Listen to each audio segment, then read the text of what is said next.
अरे ଯେମିତିକି ସବୁ ଦର୍ଶକ ଯିବେ ଆସୁଛନ୍ତି ଆଖିରେ ଲୁହଟି ଧରିକି ଆସୁଛନ୍ତି। କାହିଁକିନା ଏଥିରେ ଅଛି ଗୋଟେ କ୍ୟାରେକ୍ଟର ଯିଏ ନିଜେ ଅନାଥ ଛୁଆଟି, ସେ ତାର ପରିଚୟ ଖୋଜୁଛି ଏବଂ ପରିଚୟ ଖୋଜି ଖୋଜି ଲାଷ୍ଟକୁ କ'ଣ ହେଉଛି ସେଇଟା ଜାଣିବା ପାଇଁ ଆପଣ ହଲ୍କୁ ଆସିବାକୁ ପଡ଼ିବ। ନୂଆ କାହାଣୀ, ସାତ୍ୱିକ ପ୍ରଥମ ଥର ପାଇଁ ନିର୍ଦ୍ଦେଶନା ଦେଇଛି। ସେ ଜଣେ ଭଲ ଅଭିନେତା ଏବଂ ନିଜେ ପ୍ରଡ୍ୟୁସ୍ କରିଛି ଏବଂ ଡାଇରେକ୍ସନ୍ ଦେଇଛି। ନୂଆ ନୂଆ ଆର୍ଟିଷ୍ଟକୁ ଚାନ୍ସ ଦେଇଛି ଏବଂ କାହାଣୀ ଅନୁସାରେ ପ୍ରତ୍ୟେକ ଆର୍ଟିଷ୍ଟ ଭଲ ଅଭିନୟ କରିଛନ୍ତି।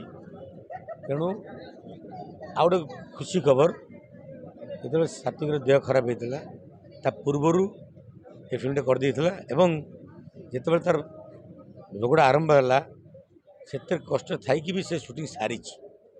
ସେଇଟା ପ୍ଲସ୍ ପଏଣ୍ଟ ଆମ ଫିଲ୍ମ ପାଇଁ କି ସାତ୍ୱିକର ଗୋଟେ ଫୁଲ୍ ଫିଗର ଫେସ୍ଟା ଆପଣ ଦେଖିବା ପାଇବେ ଫିଲ୍ମରେ। ଭଲ କରିଛି, ଗୀତ ଭଲ ଅଛି। ଶରତ ନାୟକ ବହୁତ ଦିନ ପରେ କମ୍ ବ୍ୟାକ୍ କରିଛନ୍ତି, ବହୁତ ଭଲ ଗୀତ କରିଛନ୍ତି। ହେଲେ ମୁଁ ଏତେ ରିକ୍ୱେଷ୍ଟ କରିବି ହଲ୍ ବାଲା ଟିକେ ସପୋର୍ଟ କଲେ ମାଉଥ୍ ପବ୍ଲିସିଟିରେ ଫିଲ୍ମ ଚାଲିବ। ଆରେ ଯେମିତିକି ସବୁ ଦର୍ଶକ ଯିବେ ଆସୁଛନ୍ତି ଆଖିରେ ଲୁହଟି ଧରିକି ଆସୁଛନ୍ତି।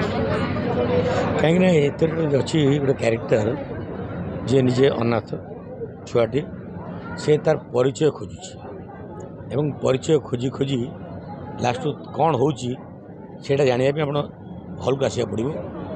ନୂଆ କାହାଣୀ, ସାତ୍ୱିକ ପ୍ରଥମ ଥର ପାଇଁ ନିର୍ଦ୍ଦେଶନା ଦେଇଛି। ସେ ଜଣେ ଭଲ ଅଭିନେତା ଏବଂ ନିଜେ ପ୍ରଡ୍ୟୁସ୍ କରିଛି ଏବଂ ଡାଇରେକ୍ସନ୍ ଦେଇଛି। ନୂଆ ନୂଆ ଆର୍ଟିଷ୍ଟକୁ ଚାନ୍ସ ଦେଇଛି ଏବଂ କାହାଣୀ ଅନୁସାରେ ପ୍ରତ୍ୟେକ ଆର୍ଟିଷ୍ଟ ଭଲ ଅଭିନୟ କରିଛନ୍ତି। ତେଣୁ ଆଉ ଗୋଟେ ଖୁସି ଖବର, ଯେତେବେଳେ ସାତ୍ୱିକର ଦେହ ଖରାପ ହେଇଥିଲା ତା ପୂର୍ବରୁ ଏ ଫିଲ୍ମଟା କରିଦେଇଥିଲା ଏବଂ ଯେତେବେଳେ ତାର ରୋଗଟା ଆରମ୍ଭ ହେଲା ସେଥିରେ କଷ୍ଟ ଥାଇକି ବି ସେ ସୁଟିଂ ସାରିଛି। ସେଇଟା ପ୍ଲସ୍ ପଏଣ୍ଟ ଆମ ଫିଲ୍ମ ପାଇଁ କି ସାତ୍ୱିକର ଗୋଟେ ଫୁଲ୍ ଫିଗର ଫେସ୍ଟା ଆପଣ ଦେଖିବା ପାଇବେ ଫିଲ୍ମରେ। ବହୁତ ଭଲ କରିଛି, ଗୀତ ଭଲ ଅଛି। ଶରତ ନାୟକ ବହୁତ ଦିନ ପରେ କମ୍ ବ୍ୟାକ୍ କରିଛନ୍ତି, ବହୁତ ଭଲ ଗୀତ କରିଛନ୍ତି। ହେଲେ ମୁଁ ଏତେ ରିକ୍ୱେଷ୍ଟ କରିବି ହଲ୍ ବାଲା ଟିକେ ସପୋର୍ଟ କଲେ ମାଉଥ୍ ପବ୍ଲିସିଟିରେ ଫିଲ୍ମ ଚାଲିବ। ଧନ୍ୟବାଦ।